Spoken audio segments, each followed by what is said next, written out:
Paano ulam natin? Pa. May kiramay tayo sa mga nasalanta ng bagyo sa evacuation center. Paglulugaw din tayo. Goto.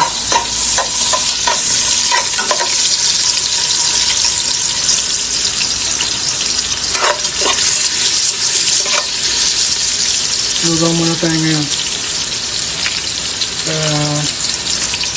Yan, tuwalya at saka baka.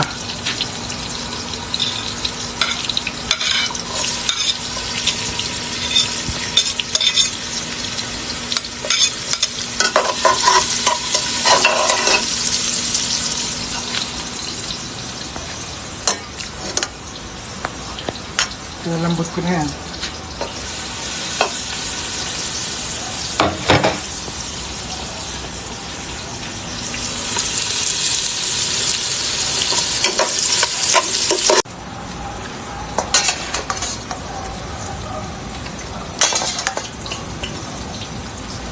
Ang laki ng hiwa ng mama.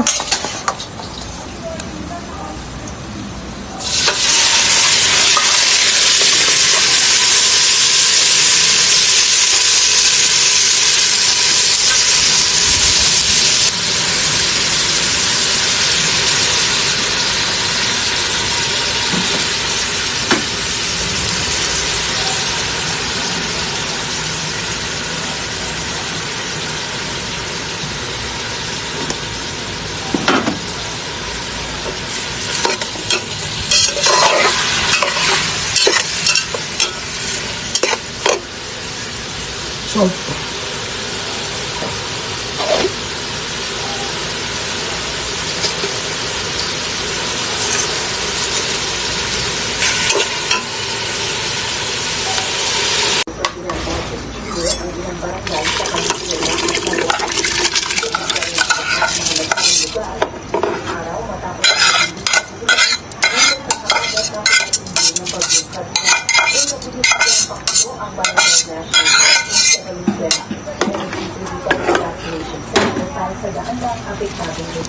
Lagay natin itong kasugba.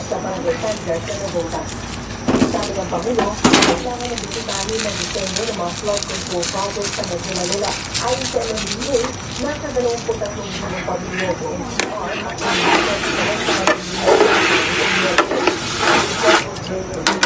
ay.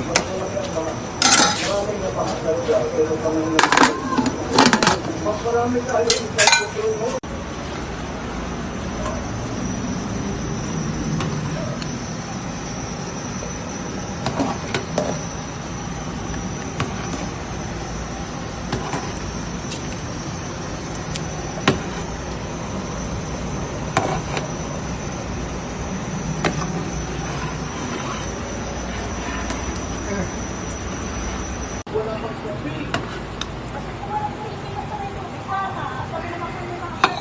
Whoop.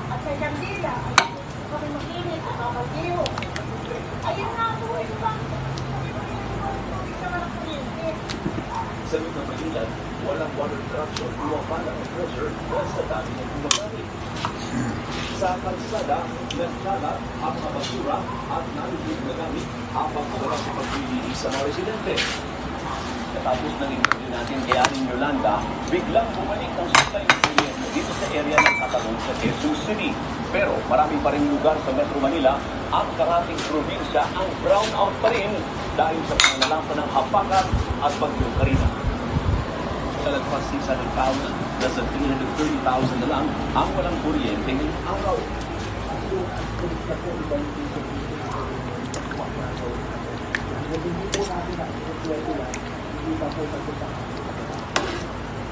Pinangaral ko sa mga binaha, patingnan sa electrician, ang mga outlet at appliances na nalubog, pero nakinanong kung pwede pakiusapan.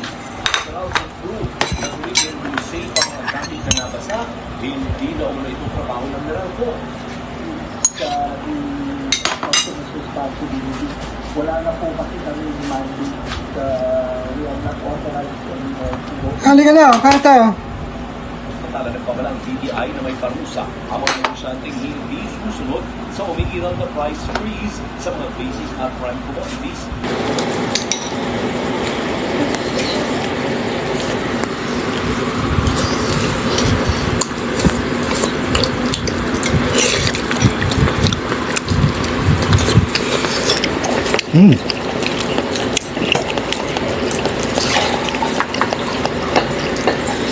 Nabot ng tuwalya. Sabon na siya.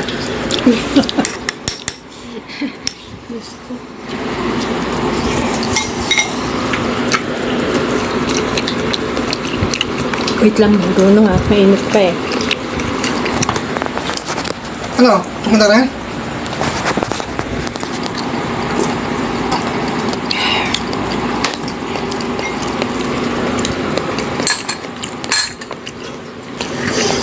Ito. Tum na siya.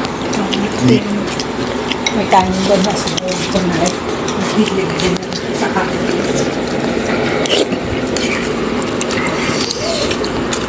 Wait lang, Bruno.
Ano? Water ka, water. Tubig.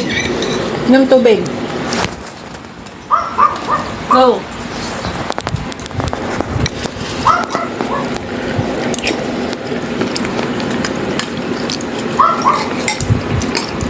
Sarap.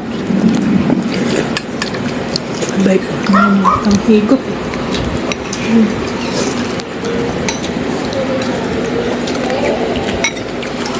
Ano pa naman yung boto sa Tagaytay?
Ubus.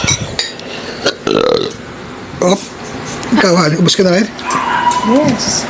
Ubus din. Ay, salamat sa Diyos. Email ka, second round na. Pangalawa mo na yan? Mas marami na kain siya, eh.